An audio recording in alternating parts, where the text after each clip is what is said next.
Hi everyone, मेरा नाम है आशुतोष यादव और आज हम बात करेंगे रॉयल एनफील्ड क्लासिक 350 के बारे में। ये BS6 वेरिएंट है। क्या प्रोज हैं, क्या कॉन्स हैं, एक ऐसे बंदे से पूछेंगे जो पिछले 7 महीने से यूज़ कर रहा है। साथ ही साथ जानेंगे सर्विसिंग कॉस्ट क्या आती है, क्या बुरी चीज़ें लगी और क्या अच्छी चीज़ें लगी। तो आपने ये खरीदने का सोचा होगा जी। तो चॉइसेस तो और भी थी, ज़ावा पिराग थी, ज़ावा 42 थी यार, लेकिन बेनेली थी, तो यही क्यों ली? क्योंकि वो एक कोट है कि फील द रॉयलनेस, हाँ, ड्राइव एन एनफील्ड। अरे वाह, दैट्स नाइस। तो ये यही था कि रॉयल एनफील्ड आपको और कोई सामने नहीं दिखता जब आप रॉयल एनफील्ड से किसी चीज़ की भी कंपैरिजन करते हैं। तो अच्छा। यही रीज़न है कि पिछले साल टॉप मोस्ट जो सेलिंग बाइक्स हैं उसमें 4th नंबर पे क्लासिक 350 का है, जबकि इतना कॉस्ट होने के बावजूद। तो एक क्रेज़ है रॉयल एनफील्ड का, लेकिन मुझे लेने से पहले कोई क्रेज़ नहीं था। चलाने के बाद प्यार है इससे। अच्छा, जब मैं लेने आपने बात करी कि वैल्यू मैटर नहीं करती। हाँ। तो वैल्यू से मैं पूछना चाहूँगा कितने की पड़ी आपको ये अगर आप कितना खर्च किया आपने इसके लिए? ये मतलब क्योंकि मैंने फाइनेंस करवाया था, हाँ, तो नॉर्मली इसका कॉस्ट है 2,06,000। मतलब अब तो नहीं है, अब बढ़ गया है, 2,15,000 के आसपास हो गया। ये BS6 वेरिएंट है जो आपने 2020 में खरीदा है। हाँ, ठीक है, अब इसकी कीमत बढ़ गई है। अब इसकी कीमत बढ़ गई है, अब ये 2,16 या कुछ आसपास पड़ा है। और आपको कितने का पड़ा? मुझे फाइनेंस के साथ 2.5 लाख के आसपास है। 2.5 लाख के आसपास पड़ा। हाँ, तो मैंने 2.5 लाख आपने इसे लेने का सोचा, आपने ये नहीं सोचा मैं गाड़ी वाड़ी ले लूँ, नहीं ऑल्टो वोल्टो आ जाती है, ज़्यादा अच्छी रहती। फिर वही बात है ना कि देखो, feel the royalness, feel the royalness, तो वो चीज़ होती है। अच्छा, रॉयलनेस के साथ साथ अब कुछ प्रोज भी आते हैं, कुछ कॉन्स भी आते हैं। बिल्कुल। सर्विस भी, अगर क्योंकि 2.5 लाख की बाइक है तो सर्विस भी आती होगी। तो सर्विसिंग क्या है, इंश्योरेंस इसका बहुत महंगा है। अच्छा, मतलब बाकी गाड़ी का आई गेस 2-3 हज़ार में इंश्योरेंस होता होगा, इतने का हो जाता है। इसके 15,000 की इंश्योरेंस है। अरे वाह, तो अभी तक इंश्योरेंस तो रिन्यूअल आया नहीं होगा। नहीं, तो मतलब आपको रिन्यू से पहले आप खुद चाहोगे कि गाड़ी कहीं ठुक जाए ताकि 15,000 तो निकले। 15,000 तो निकले। ठीक है। दूसरा, ये सर्विसिंग महंगी है, जैसे मैंने बोला कि हाँ, अभी तक आपने कितनी चला दी? 7,000 किलोमीटर के आसपास। 7,000 किलोमीटर जी। और 7,000 किलोमीटर में कितनी सर्विस कराई? अभी 2 हुई हैं, तीसरा अभी जाएगा। तो दोनों फ्री सर्विस हुई होंगी? हाँ, नाम के लिए फ्री होती है वो। अच्छा। इसमें कुछ फ्री नहीं होता है। हाँ, मैंने वही बार बार बोल रहा हूँ ना कि हाथी अगर आप पालोगे तो आपको खर्चे बहुत हैं। तो पहली सर्विस कितना कॉस्ट करा? ऑलमोस्ट 1,500 मैंने जेब से दिए हैं। 1500 जेब से दिए? मैं तो इस लेबर चार्ज हटा? हाँ, मैंने ये सोचा था कि फ्री सर्विसिंग है। जब सब कुछ बनकर आई गाड़ी तो बोलते सर आपका 1,500 के आसपास। पता लगा कि बस लेबर चार्ज फ्री था, बाकी सब कुछ एक्स्ट्रा पेबल था। हाँ, सेकंड सर्विस कितना कॉस्ट करा? ऑलमोस्ट 3,200 रुपये। 3,200 रुपये? हाँ, अब 3,200 रुपये मतलब ये तो सीधा डबल हो गया यार। और अभी ऐसा क्या किया सर्विस वालों ने, ऐसा क्या कर दिया 3,200 रुपये में? यही है एक्चुअली। क्या होता है कि ना, जितनी गाड़ी ज़्यादा चलती है पूरा वो चीजें चेंज होती है सारी चीज़ें। हाँ, तो अभी बोला है कि थर्ड सर्विसिंग है, लगभग 5 से 6,000 रुपये जाएगा। 5 से 6,000 जाएगा? मतलब ये तो बढ़ती जाएगी। हाँ। 1500 का 3,000, 3,000 का 6,000। 6,000 उसके बाद आप खुले हैं कि कहीं भी आप करवाइए। अच्छा। कि 800 रुपये वैसे आप अभी भी करवा सकते हैं कि 800 रुपये बचा क्या ही कर लोगे आप। हाँ। ठीक है, जब 6,000 रुपये दे रहे हो तो 800 रुपये और दे सकते हो। उल्टा बाहर से करवाओगे तो सस्ता है। लेकिन मैं कोई लॉन्ग टूर किया इस पे? नहीं, अभी फिलहाल तो अब तक क्योंकि नहीं। लोग रॉयल एनफील्ड लेते हैं ना, उन्हें हाँ। लेह लद्दाख जाने का बड़ा शौक होता है। नहीं, मुझे पुणे जाने का है। पुणे जाने का? तो आज तक पुणे वगैरह गए नहीं गए? एक्चुअली मेरा घर है पुणे, है ना। हाँ। तो मैं सोच रहा हूँ कि एक दिन जाऊँगा पुणे इससे, लेकिन ऑफिस तो जा नहीं पाया अब तो तक। पुणे लेके जाने का प्लान है। हाँ, उससे पहले मैं ये पूछूंगा, एवरेज क्या देती है? क्योंकि आप लंबा टूर के लिए बात हो रही है। बनाओगे उससे अच्छा फ्लाइट इनफील्ड की नहीं, इनफील्ड की एक खासियत है कि आप बहुत लंबा टूर आराम से कर सकते हैं, क्योंकि इसका माइलेज भी है। दूसरी 13.5 लीटर की टंकी है। 13.5 लीटर की टंकी है। ठीक है, और ऑन एन एवरेज मैं 100 और 120 के बीच में गाड़ी चलाता हूँ हमेशा। उस स्पीड में गाड़ी एवरेज दे रही है मुझे 30 का। 30 का एवरेज हाँ, दिया? अगर आप कम चलाएंगे तो 32 भी हो सकता है, जो कि कंपनी बोलती है। जो कि कंपनी और सर्विसिंग के पहले ना, मतलब अगर आपने सर्विसिंग में डिले करवाया तो हो सकता है 20-22 पे आ जाए। अच्छा, 20-22 पे और आप फिर उसके बाद बहुत पैनिक करोगे। लेकिन आपके साथ कभी हुआ ऐसा? हाँ, फर्स्ट सर्विसिंग के बाद, मतलब फर्स्ट सर्विसिंग के पहले हाँ। 500 पे करवानी होती, मैंने 900 चला दी थी। डिले कर दी? हाँ, अरे 900 चला दी। हाँ, तो मैं पैनिक हो गया कि 20 एवरेज आ रहा है, 20-22 आ रहा है। मैं जाके सुनाने लग गया। उसने कहा सर 1 मिनट बस रुक जाइए, आपकी सर्विस होके आएगी, आप कल देख लीजिएगा। और उसके अगले दिन से फिर गाड़ी की एवरेज वापस से 30 पे आ गई थी। 30 तो पैनिक नहीं होना है। अगर आप लेने वाले हो या ऐसा, तो बीच में अगर सर्विसिंग डिले होती है तो हो सकता है कि आपका 20-22 पे गाड़ी आ जाए। ठीक है। अब क्योंकि पिछले 7 महीने से आप ऐसे जी रहे हो, तो कुछ सबसे अच्छी चीज़ भी लगी होगी और कुछ सबसे बुरी चीज़ भी लगी होगी। सबसे पहले तो मैं पूछूंगा, सबसे अच्छा क्या लगा इस बाइक में? सबसे अच्छी बेस्ट अबाउट दिस हाथी हाँ। कि आप कितना भी भगा लो, कितना भी 120 40 जो आपकी टॉप स्पीड है, आप जहाँ जिस सेकंड ब्रेक लगाओगे, ठीक है, गाड़ी वहीं के वहीं खड़ी हो जाएगी। आपने बताया ब्रेकिंग बहुत अच्छी है जी, एबीएस का काम करता है नहीं करता है? बहुत ज़बरदस्त, मतलब इसमें ड्यूअल एबीएस है, dual channel ABS, dual channel ABS इतना सही ज़बरदस्त काम करता है। मतलब मुझे लगता है कि अगर आप, क्योंकि riding is all about braking, जहाँ मुझे पता है आप स्पीड कोई भी भगा सकता है, बट आप ब्रेक कब लगाते हो, कैसे लगाते हो, एक्सीडेंट्स ब्रेक ना लगने की वजह से होता है जितने भी एक्सीडेंट। तो इसकी ब्रेकिंग सिस्टम ज़बरदस्त है, कोई भी ऐसी गाड़ी में मैंने नहीं देखी अब तक, जितनी भी मैंने चलाई है अब तक, कि आप मतलब मैं 120 140 पे चला रहा हूँ, मैंने ब्रेक लगाया और विद इन सेकंड्स गाड़ी वहीं रुकी है, गाड़ी रुक जाती है वहाँ पे वहीं पर, मतलब एक थोड़ा सा भी आगे गाड़ी भाग नहीं रही है, टाइम नहीं लगा रही हो, विद इन सेकंड्स वहीं रुकती है। और इसके अलावा और क्या अच्छा लगा ब्रेकिंग के अलावा, अपार्ट फ्रॉम ब्रेकिंग? माइलेज मुझे लग रहा है कि बाकी गाड़ी के हिसाब से माइलेज 350 सीसी के हिसाब से तो बहुत अच्छा बहुत है, क्योंकि आज के टाइम में 150 सीसी बाइक भी अगर आप लेते हो मार्केट में जाके, और अगर आप ये वो भी अगर आप 100-110 क्रूज कर रहे हो तो उनकी एवरेज भी यही आ जाती है। तो मुझे लगता है कि काफ़ी अच्छी है, मतलब इतनी हैवी गाड़ी होने के बाद 200 किलो की गाड़ी आसपास, 200 किलो की है, ठीक है। तीसरा जो हमेशा से है सभी का कि रॉयलनेस है, ठीक है। और एक चीज़ है कि चलाने पे ना, मतलब आपको ऐसा लगता नहीं कि आप बाइक चला रहे हो, आप एकदम बैठे हुए आराम से, आप कुछ नहीं कर रहे हो, आप बस जा रहे हो, बहुत अपराइट पोस्चर, बहुत मतलब बहुत सही होता है। क्योंकि सबसे लंबा रूट आज तक कितना किया है? सबसे लंबी राइड आज तक कितनी करी है? मैं ऑलमोस्ट मैं यहाँ से गया हूँ 70 से 80 किलोमीटर, 70 से 80 किलोमीटर। ज़्यादा हुई नहीं, ये मुझे बेस्ट लगा अभी का कि मतलब वाइब्रेशंस हैं, नो डाउट वाइब्रेशंस हमेशा से रही थी रॉयल एनफील्ड में, बट वो जो होते हैं ना, गाड़ी चलाने पे आप लंबा चला रहे हो तो आपकी ये दर्द हो रही है, दर्द ऐसा कुछ नहीं है इसमें, ठीक है। आप कितना भी चलाओ कोई दिक्कत नहीं आती है। दूसरा एक जो मिसकंसेप्शन है सबके मन में, ठीक है, कि अगर आपको रॉयल एनफील्ड चलाना है तो यू शुड बी धाकड़, हाँ जी, ये नहीं है, मैं ठीक है, मैं ऐसा हूँ exactly। और गाड़ी 200 किलो की है, लेकिन आप आराम से उसको स्टैंड पे भी लगा सकते हो, आराम से चला सकते हो, और गाड़ी चलाते हो तो आपको फील नहीं होगा कि वो 200 किलो की गाड़ी है। एग्जैक्टली। तो ये अच्छा, चीज़ आपने इस बात की ये अच्छी चीज़ें तो बताई। अब मैं जाऊँगा शोरूम की तरफ, मतलब शोरूम पे जब आप बाइक लेने जाते हो वहाँ पे कैसा एक्सपीरियंस रहा, वो सारी चीज़ें, तो शोरूम पे कैसा एक्सपीरियंस रहा? रॉयल एनफील्ड की हॉस्पिटैलिटी कैसी है? देखिए, अच्छा लगा क्या खराब लगा? एनफील्ड की को नहीं बोलूँगा मैं, क्योंकि एनफील्ड की हॉस्पिटैलिटी बहुत अच्छी है, मतलब इन्होंने अभी बाइक ऑन द गो दिया हुआ है, अगर आपके रास्ते में कहीं गाड़ी खराब होती है, आप ऐप पे करो, गाड़ी वहाँ पे आके आपको ठीक करके देगी, ठीक है। तो उनकी बहुत अच्छी है सर्विसिंग वगैरह। बट जहाँ से मैंने लिया है, आपने कहाँ से लिया?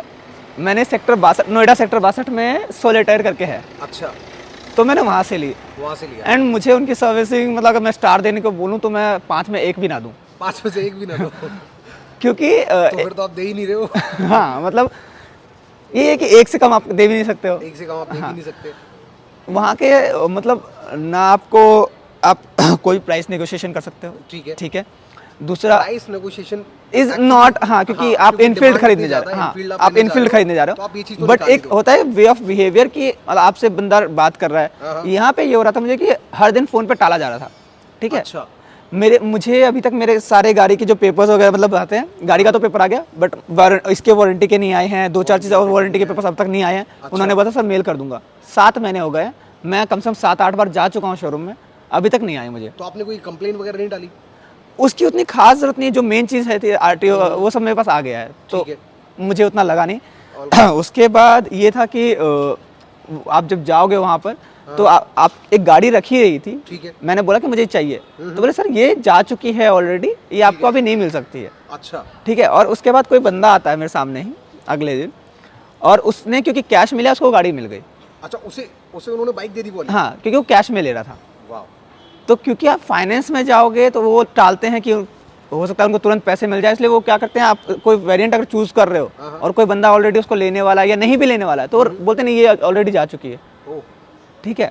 और इनफील्ड का क्रेज ऐसा कि आप एक बार जाओगे ना तो आप वहाँ खरीद के लाओगे, ये नहीं कि यार देख के वापस आ गए, वैसा नहीं होता है। तो उनको पता है कि अगर कोई बंदा इनफील्ड में घुस रहा है तो खरीदने ही आया है। बिल्कुल बिल्कुल सही बात है। तो उसका वो लोग फ़ायदा उठाते हैं, मुझे ऐसा लगता है, ठीक है।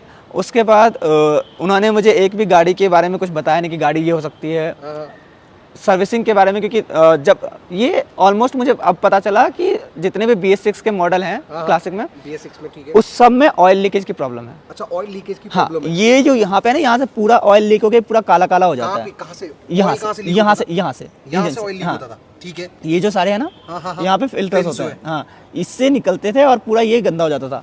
तो उन्होंने ये चीज बताई नहीं आपको? बताई नहीं मुझे, ठीक है। दूसरा, इसके ये जो है क्या बोलते हैं, स्टैंड में है इसके सेंसर, लेकिन जिस दिन मैंने लिया मुझे स्टैंड अगर नीचे रहता तो बाइक स्टार्ट नहीं होती है। ये बात जब मुझे उन्होंने एक राइड के लिए दी थी बाइक, उसमें थी, लेकिन जो मुझे पकड़ाई इन्होंने बाइक, उसमें फर्स्ट डे से नहीं थी वो चीज़। अच्छा, इस वाली बाइक में था ही नहीं, वो सेंसर नहीं था, ठीक है। उसके बाद मैं 3-4 बार गया हूँ शोरूम, 3-4 बार मैं गराज गया हूँ, फिर उसने बोला कि सर आज नहीं है, कल लगवा दूंगा, अभी तक आया नहीं है, हमारे स्टॉक में नहीं है। करते करते 4-5 बार में वो मतलब नई बाइक में आपको सेंसर ही नहीं मिला, ठीक है। ओके।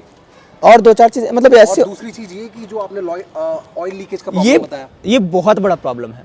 इससे माइलेज पे असर पड़ता है, इससे आपकी गाड़ी के हेल्थ पे असर पड़ता है, क्योंकि ऑयल मेनली आपकी गाड़ी के हेल्थ को बनाता है, ठीक है। और वो पूरा लीक कर रहा था।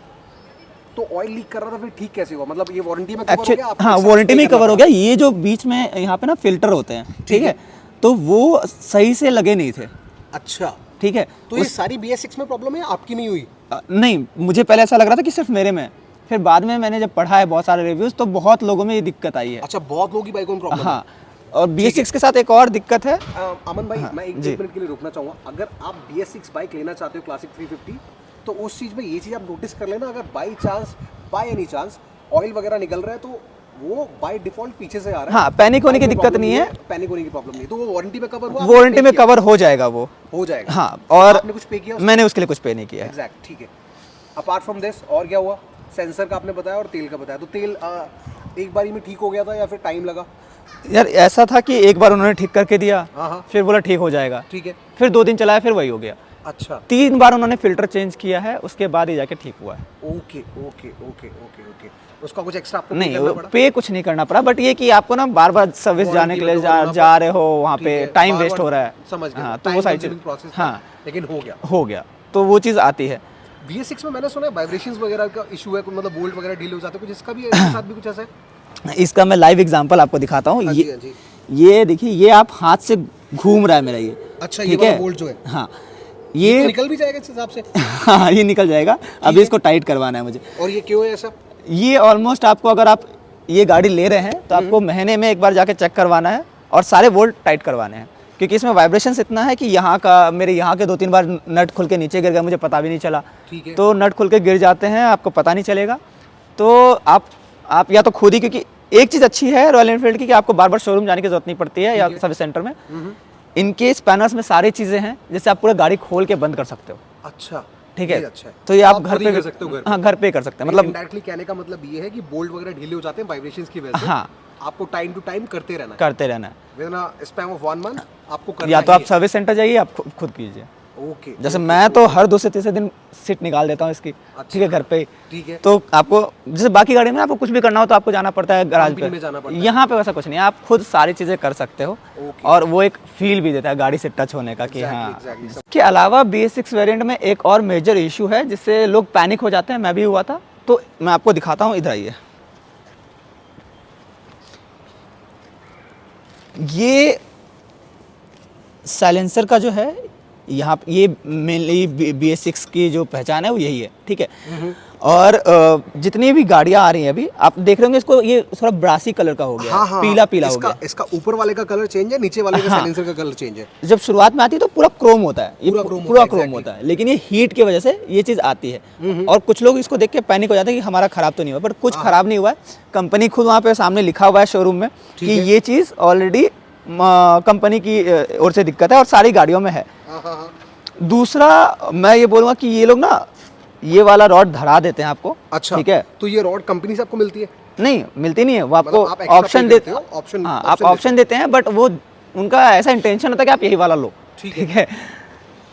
तो ये वाला गलती से भी, चाहे कुछ भी हो जाए, ये रॉड मत लीजिएगा। और क्यों ना लेना है बहुत हैवी, बहुत स्ट्रांग है, बट इसका दिक्कत ये है कि सिर्फ एक स्पेस स्टैंड है, ठीक है, मतलब एक ही जगह पे बाउंडेड है ये, एक ही जगह, ठीक है। दूसरा हो जाता है वो नीचे और ऊपर दोनों जगह होता है। All right. अब इसमें दिक्कत ये आती है कि ये वाला अगर गलती से ढीला हो गया, ठीक है, ठीक है, यहाँ पे ठीक आप है। सेंसर देख रहे हैं, हाँ सेंसर दिख रहा है। ये सेंसर है BS6 का, और ये तय करता है कि कितना पेट्रोल नीचे आएगा, गाड़ी क्या माइलेज वाइलेज देगी।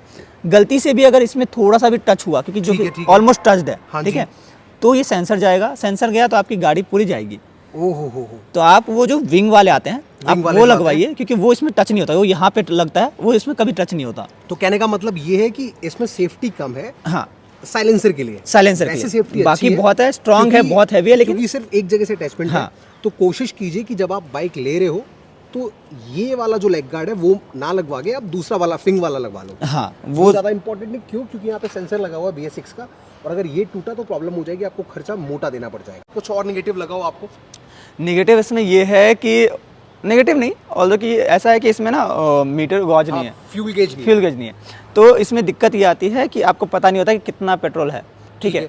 इंडिकेशन दिया हुआ है, बट वो इंडिकेशन आपको तब बताता है जब गाड़ी 4.5 लीटर के आसपास आपके पास रहती है, ठीक है, वो पेट्रोल आप रह जाता है जब हाँ, टैंक में आपके। तब आपको इंडिकेशन देगा। ओके, और बेसिकली वो इंडिकेशन रिजर्व का है भी नहीं, ठीक है। वो इंडिकेशन है कि आपको इससे कम पेट्रोल नहीं रखना है अपने गाड़ी में। हाँ, ये हर एक BS6 के साथ दिक्कत है कि आपको एक पेट्रोल का जितना है उतना आपको मिनिमम रखना है। मिनिमम रखना है। मिनिमम वो जो शायद इसमें 4.5 लीटर का, 3 से 4 लीटर का। ठीक है, ठीक है। और दूसरी चीज़ ये है जो मेरे साथ अभी तक हुई है, बाकियों का मुझे नहीं पता, कि मेरा फ्यूल इंडिकेशन 2 महीने से बंद है। 2 महीने से बंद है। हाँ, तो वो मतलब खराब हो गया। पता नहीं, मतलब वो लाइट जो जलती थी पहले वो नहीं जल रही है। अच्छा, तो रिजर्व में लग जाती है बट लाइट नहीं जलती। हाँ, इंडिकेशन नहीं आता। इंडिकेशन नहीं आता। मैं बस अपने जो अंदाज़ा है मेरा कि इतने पेट्रोल में इतनी गाड़ी चलती है, मैं उस हिसाब से चलाता उसके अकॉर्डिंग कर रहे हो, मतलब बेसिकली अभी आपको इंडिकेशन नहीं आ रहा है। हूँ। इंडिकेशन नहीं आ रहा। प्रॉब्लम हो जाए तो कभी दिक्कत हो सकती है। तो ये मेरे ख्याल से ये मुझे warranty ऐसा में लगता है कि शायद अगर change आए। रॉयल एनफील्ड ने इतना खर्चा किया है, ठीक है, इतनी महंगी गाड़ी ले रहे हो आप, तो आपको 1 मीटर दे देना चाहिए था फ्यूल का अलग से, फ्यूल गेज होना बहुत इंपॉर्टेंट है। ठीक है। कई सारे लोगों की कंप्लेन रहती है। हालांकि ये ऐसा भी हो सकता है कि क्लासिक लुक है, बाइक का नाम ही क्लासिक है, तो इसलिए कुछ ऐसी बेसिक चीजें जो तो ये classic उन रखने की लोगों कोशिश के लिए नहीं है, करिए। बेसिकली वो गाड़ी उन लोगों के लिए नहीं है जो पेट्रोल पंप पे जाके 100-200 का पेट्रोल भराते हैं कि भैया 110 रुपये का भर दो, 70 रुपये का भर दो। आपको ऐसा है कि मेरे साथ ये दिक्कत इसलिए नहीं आती है कि टंकी फुल रहता है, और मैं सबको बोलूँगा कि अगर आप रॉयल एनफील्ड ले रहे हो तो आपको टंकी फुल रखनी है। ओके ओके ओके, लेकिन फुल मतलब आप 13.5 लीटर मत भरवाइए, हमेशा 1 लीटर उसमें छोड़ दीजिए। ठीक है, 12 लीटर भरवा लीजिए। हाँ, आप ऊपर तक 12.5 लीटर हाँ, भरवा आप लीजिए। ऊपर अगर करोगे ना तो वो पेट्रोल जो साइड में ना पूरा जाता है इधर उधर उधर, और फिर आप कंप्लेन ये करोगे मेरा गाड़ी माइलेज कम दे रही है। माइलेज कम नहीं दे रही, वो एक्चुअली उड़ जाता है साइड में। और कभी भी दूसरे भी टेक्नोलॉजीज है जो मुझे नहीं पता कि टेक्निकल एग्जैक्टली इशू क्या है, बट मुझे मेरे सर्विस सेंटर ने बोला कि आप फुल टंकी कभी मत करवाइए, ठीक है। 1 लीटर का स्पेस उसमें हमेशा छोड़ दिया कीजिए आप। ओके ओके ओके, तो वो चीज़ है। ठीक है। बाकी मैंने वो बता दिया था आपको कि जो नट बोल्ट है हाँ, नट वो बोल्ट बताया था कि ढीले प्रॉब्लम होते हो रहते जाते हैं इसमें। ढीले हो हाँ, जाते हैं। हाँ। तो इनडायरेक्टली कहने का मतलब सिर्फ इतना है कि आपको ना नट बोल्ट इसके टाइट करते रहना है हर महीने। हाँ जी, सेल्फ इंस्पेक्शन आपको खुद करना है, क्योंकि अच्छी चीज़ों के साथ कुछ मेंटेनेंस वाली चीज़ें भी आती हैं। बुरी चीज़ें नहीं बोलूँगा, क्योंकि बुलेट के साथ वाइब्रेशन नहीं तो बुलेट की फील नहीं। जी। तो बुलेट में वाइब्रेशन आ रही है, इसका मतलब यही है कि आप बुलेट चला रहे हो। नहीं, पर एक चीज़ है, जो वाइब्रेशन की बात होती है कि वाइब्रेशन में दर्द होगा ऐसा कुछ, वो चीज़ कभी नहीं होती। आप कितना भी लंबा टूर ले लो, कुछ भी कर लो, लेकिन फील आपको बुलेट का मजा ही वाइब्रेशन के साथ। हाँ, इनडायरेक्टली कहने का मतलब सिर्फ इतना है, आपको हर महीने सेल्फ इंस्पेक्शन करना है, और जो बोल्ट वगैरह ढीले होते रहते हैं वो टाइट कराते रहना है। कभी ऐसा हुआ कि कोई मेजर बोल्ट निकल गया हो, प्रॉब्लम हुई हो? मेजर तो नहीं था, पर यहाँ पे एक छोटा बोल्ट है जिसकी वजह से ये रॉयल एनफील्ड जो लिखा है इधर, अच्छा, सेल्फ पे? सेल्फ नहीं है, हाँ हाँ हाँ, यहाँ सेल्फ का जो कवर है। एक कवर है, ठीक है। वो नीचे गिर गया था। अच्छा, निकल के गिर गया था? हाँ, नहीं, वो एक साइड में रबर होता है उसका, उस पर टंगा हुआ था वो। अच्छा। लेकिन अगर मैं नहीं देखता तो शायद गिर Vibration जाता की वो। वजह से। हाँ, तो शायद गिर जाता। बाकी ये एक मेजर है अभी जो मुझे आज ही दिखा है, आज सुबह सुबह, क्योंकि ये फुट ड्रेस है, देख रहे हैं, ये हिल रहा है पूरा। ये फुट रेस्ट वाला। हाँ, ये पूरा। इनडायरेक्टली कहने का मतलब ये है कि सेल्फ इंस्पेक्शन करना बहुत इंपॉर्टेंट है। अगर आप सेल्फ इंस्पेक्शन नहीं करोगे तो प्रॉब्लम हो सकती है, बस बेसिक चीज़ है। इसके अलावा कुछ ऐसा बचा नहीं है जो मुझे शायद आपको बताना चाहिए, या अमन को शायद आपको कुछ बताना चाहिए। जब आप बुलेट लेने जा रहे हो तो एक तो ये बेसिक ऑयल का इशू, मेरे शायद शोरूम वाले आपको ना बताएं, क्यों? क्योंकि आपका एक्सपीरियंस खराब हो जाएगा। बिल्कुल। तो आपको वो ख्याल रखना है कि पैनिक नहीं करना है, वारंटी के अंडर कवर हो जाएगा। वाइब्रेशन का हमेशा ख्याल रखना है, क्यों? क्योंकि अच्छी चीज़ों के साथ कुछ ऐसी चीज़ें आती हैं जो आपको मेंटेन करके रखनी पड़ती हैं। बेसिक सी चीज़ें थी, वो साइलेंसर आपने वाला, बता दिया। उससे सब लोग परेशान हैं। साइलेंसर वाले से सब लोग परेशान पीला हैं। होगा, आप पैनिक मत होइए, वो पीला नॉर्मल हो है। जाएगा, पैनिक मत होइए। मतलब जो आपका सिल्वर कलर आता है, जो आपका क्रोम कलर आता है, वो चेंज हो जाता है, येलो इस टाइप में हो जाएगा। मैंने आपको वीडियो में दिखाया। पैनिक नहीं करना है, क्यों? क्योंकि हीटिंग इशू की वजह से वो हो रहा है, हाँ, सब में ही हो रहा है, तो आपको प्रॉब्लम लेने की, आपको टेंशन लेने की ज़रूरत है नहीं। ये था एक बेसिक सा वीडियो। अच्छा लगा तो लाइक करिए, नहीं अच्छा लगा तो डिसलाइक करिए। Thank you so much for watching this video.